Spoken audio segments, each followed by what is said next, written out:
Mercredi, les partenaires sociaux ont été reçus à Matignon pour assister à une réunion avec la première ministre Elisabeth Borne. L'objectif, tenter de trouver une porte de sortie au climat de tension engendré par la réforme controversée des retraites et à la veille d'une nouvelle journée de mobilisation. Pour l'intersyndicale, cette réunion a débouché sur un échec. Utrema, France Retraite. La rencontre entre Borne et l'intersyndicale se solde par un échec. Utrema, publié le 5 avril 2023-13h. Utrema 1h49. Rencontre entre la première ministre Elisabeth Borne et l'intersyndicale à Matignon sur la question des retraites, le 5 avril 2023. Copyright, Reté, pool texte par France 24. Suivre 4 minutes. Mercredi, les partenaires sociaux ont été reçus à Matignon pour assister à une réunion avec la première ministre Elisabeth Borne. L'objectif, tenter de trouver une porte de sortie au climat de tension engendré par la réforme controversée des retraites et à la veille d'une nouvelle journée de mobilisation. Pour l'intersyndicale, cette réunion a débouché sur un échec. Publicité. La rencontre tant attendue entre Elisabeth Borne et l'intersyndicale pour sortir du conflit des retraites s'est soldée mercredi matin par un échec selon les syndicats qui pointent le refus de la première ministre de retirer la réforme contestée. Les leaders des 8 organisations syndicales arrivées peu après 10 heures, ensemble et à pied, à Matignon, sont ressortis environ 1 heure après, et c'est le patron de la CFTC, Cyril Chabagnier, au nom de l'intersyndicale qui a résumé le contenu des conversations sur le perron. Nous avons redit à la première ministre qu'il ne saurait y avoir d'autre issue démocratique que le retrait du texte.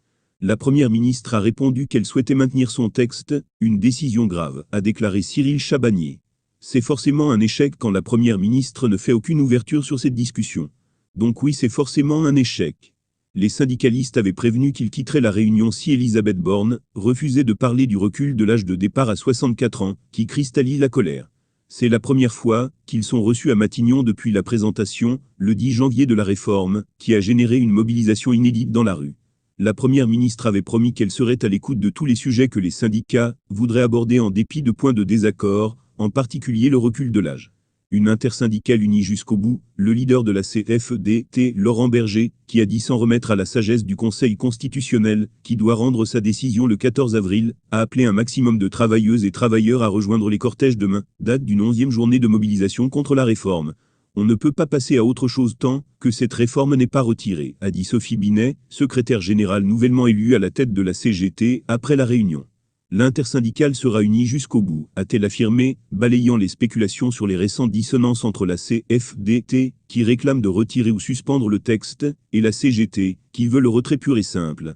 Du côté des opposants à la réforme, comme de l'exécutif, personne ne se faisait d'illusions sur l'issue de la rencontre pour un ministre de premier plan. La rencontre entre Elisabeth Borne et les syndicats était déjà écrite. Celui-ci tablant avant même qu'elle n'ait lieu sur une impasse. La première ministre ne nous a absolument rien sorti de différent, a déploré Benoît Teste, secrétaire général de la FSU, soulignant les visages fermés de ses interlocuteurs. Négocier autre chose, on est dans une impasse, car tant qu'il n'y aura pas de retrait, on ne passera pas à autre chose, avait observé la patronne des écologistes Marine Tondelier mardi à l'issue d'une rencontre avec Elisabeth Borne, qui consulte tous azimuts pour sortir de la crise. Et quand on est dans une impasse, il faut faire demi-tour, a renchéri le leader du PS, Olivier Faure, qui a trouvé la première ministre démunie de solutions. La réforme a généré une mobilisation quasi hebdomadaire inédite allant jusqu'à 1,3 million de personnes dans la rue le 7 mars, selon les autorités, soit davantage qu'en 1995 ou 2010. Et ces manifestations ont connu concertation. L'exécutif mise cependant sur la fatigue des manifestants, alors que les vacances de printemps débutent le 8 avril.